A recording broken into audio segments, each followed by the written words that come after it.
Elon Musk versus Supremo Tribunal Federal. Não tem como eu não parar para a gente conversar sobre isso, sobretudo nesse canal que a gente vai falar muito sobre o Estado de Direito.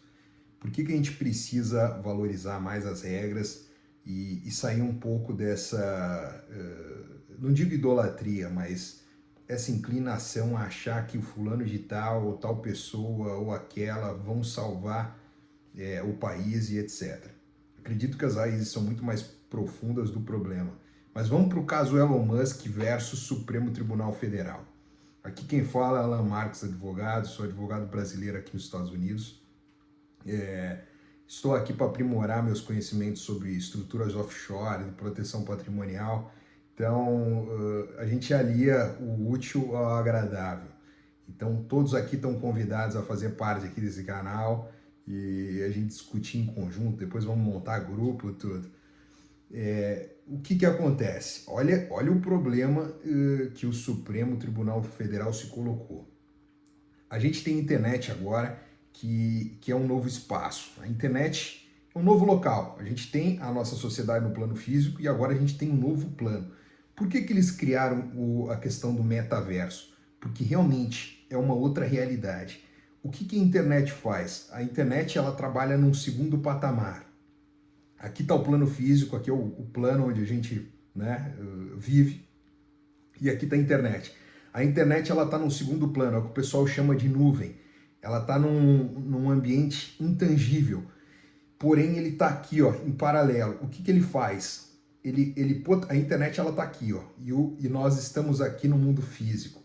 A internet ela liga o plano físico potencializando-o, ou seja, ela dá escala, ela acelera, ela comunica.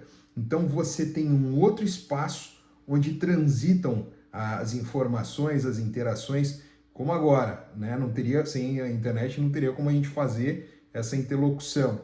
E aí por que ela dá escala, ela dá velocidade? Porque esse vídeo vai estar na rede e ele pode ser replicado e indefinidamente, né? Ele pode ser copiado e tal. Então ele ganha escala, velocidade, multiplicidade de ações.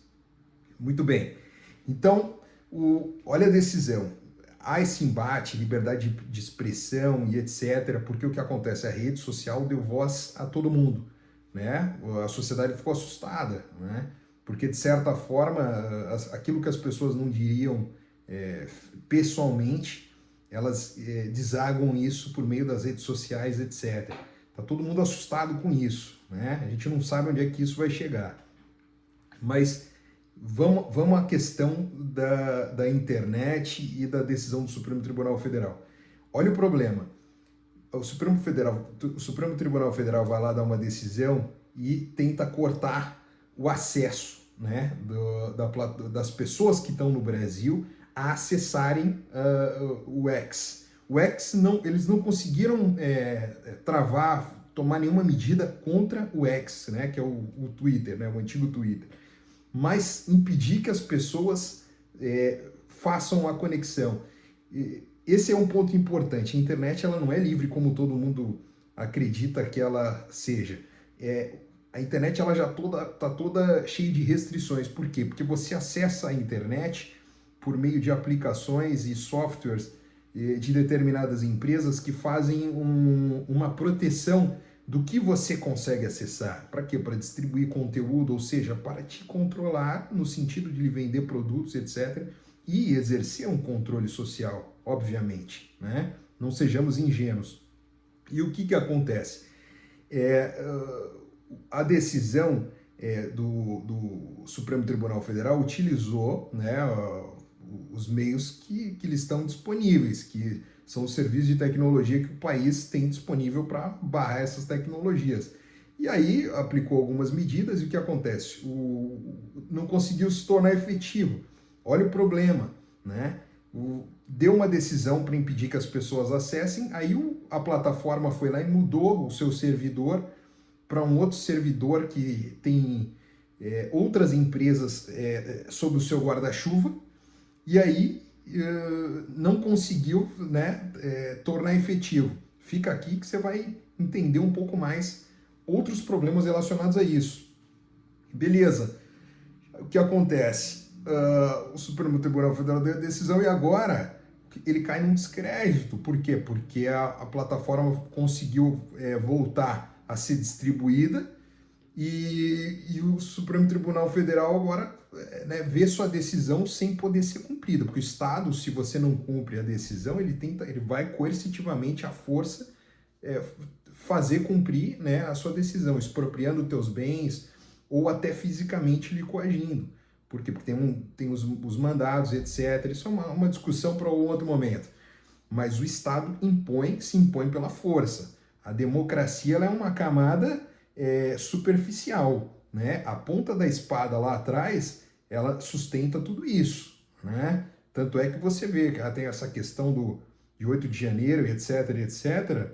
O que manteve a situação, né, supostamente em equilíbrio? A força física do Estado. Então o Estado se impõe pela força.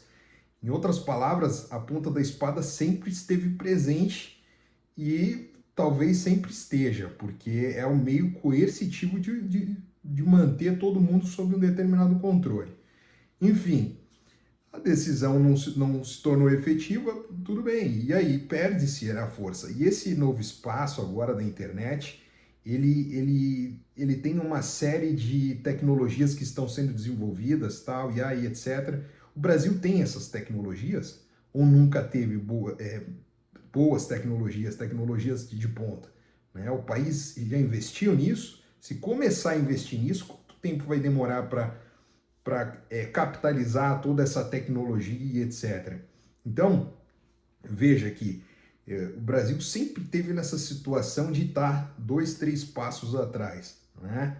Ao mesmo tempo que consegue ter um potencial alimentar e de suprimentos para uma boa parte do mundo aí, por outro lado, ele é totalmente refém. Veja, todas essas tecnologias que permeiam a sociedade brasileira, tudo de fora, né? Que é o novo capital, o novo ouro que captura as informações, né? Nós somos os produtos. Imagina toda essa informação aqui, a nossa conversa de bastidores, tudo sendo capturado também por essas plataformas. O Estado de uma determinada forma, ele se vê muito preocupado com isso, né? E a gente deveria estar preocupado com isso, que essas plataformas também não têm nenhum controle, quem votou neles, não tem, e eles distribuem tudo isso, e é um problema, né? Essa questão de, vamos deixar tudo para o mercado, né, meio anárquica, isso é um problema. Eu me simpatizo muito com essa ideia anarcocapitalista e etc., porque tem um viés libertário que eu acho interessante, mas sou um advogado, tenho uma visão que não se romantiza tanto assim. A gente precisa colocar o pé no chão, né? Regras privadas e etc., elas vão até determinado ponto.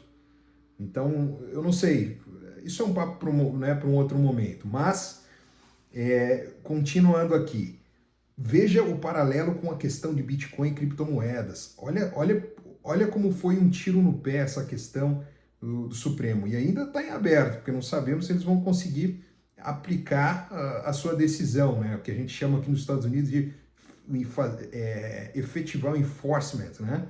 A aplicação da lei, né? Executá-la.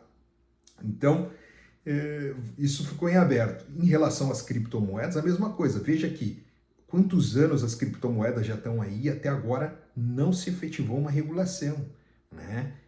De forma cautelosa, o mundo inteiro com muito cuidado, porque será que vai ser efetivo? Será que mesmo proibindo, todas as pessoas vão começar a usar e aí talvez seja um catalisador para que enfraqueça realmente a moeda estatal, né, de uma forma assim muito rápida, né, com medo, porque o mercado, essa parte econômica é muito baseada na confiança.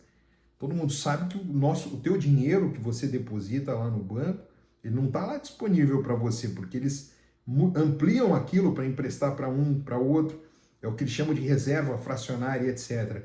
Se você prestar muita atenção nesses detalhes de como eles fazem um controle por meio das finanças, né, você vai ficar até um pouco assustado. porque essa questão da inflação, ela corrói absurdamente o teu poder de compra. As pessoas eram para estar num patamar muito mais elevado no mundo todo, né? O próprio dólar tem essa corrosão, isso que é a moeda, entre aspas, pelo menos por enquanto, reserva mundial, né? Então, tudo isso, demoraram até mais de 10 anos depois da ascensão, né, do Bitcoin para aplicar uma regulação, e até agora não efetivaram, estão produzindo. O Brasil agora publicou uma lei, uma recente lei para regular, mas só os prestadores de serviço, muito tímida, deixando para um regulador específico, o Bacen, o CVM, tratarem de forma específica, detalhes, com muito cuidado, né? Mas nós vamos observar como vai se desenrolar isso, porque esse debate, liberdade de expressão, por um lado, né, a gente pode perceber que vocês acham mesmo que também os outros países querem fazer essa defesa, vamos impor a democracia no mundo e etc., a liberdade, os princípios republicanos e etc., será mesmo, ou também há interesses corporativos sempre numa faixa, né, numa parte de bastidores, também há. Então, tratar desses assuntos, nunca a gente pode ter uma resposta muito rápida, né? Mas que os abusos têm sido praticados, isso é evidente, né? Eu acho que nesse momento do país é muito difícil negar que as coisas estão fora do lugar, se é que já estiveram em seus lugares, né? Acho que é muito interessante pensar nisso. Quando falo sobre questões de proteção patrimonial e tal, o brasileiro que tem um capital, ele sabe que, sempre soube que o país também nunca foi um lugar de segurança jurídica, etc. Veja quantas moedas o país já teve. Do tempo de vida do dólar, o Brasil já teve diversas e diversas moedas, entende? Cada uma sendo decapitada pelo crescente número de zeros que começou a acumular, ou seja, sendo desvalorizada. Ou seja, quando a moeda desvaloriza, você perde o teu poder financeiro, de compra. Por quê? Porque a moeda nada mais é um intermediário entre o que eu produzo agora, por exemplo, estou produzindo uma aula, se eu estivesse vendendo essa aula, eu estou produzindo ela, e você me daria bens e objetos. Para que facilite isso, a gente monetiza, né? Você paga determinado valor e você me devolve um outro bem. Então veja, esse conflito, ele traz para nós uma série de dúvidas e questões que não se tem uma resposta imediata. No entanto, o cenário ainda vai se modificar em muito, e vai ser muito interessante as cenas dos próximos capítulos. O mundo inteiro está sendo abalado em seus princípios e valores democráticos e republicanos. Democrático numa concepção mais ampla, né, de democracia, não o jargão que se utiliza antigo. Bom, não vou ser tão técnico aqui, nós vamos conversar de uma forma mais fluida para tentar entender como as regras são importantes e preservar as regras do jogo, porque as peças são descartáveis, mas as regras a gente precisa valorizar elas.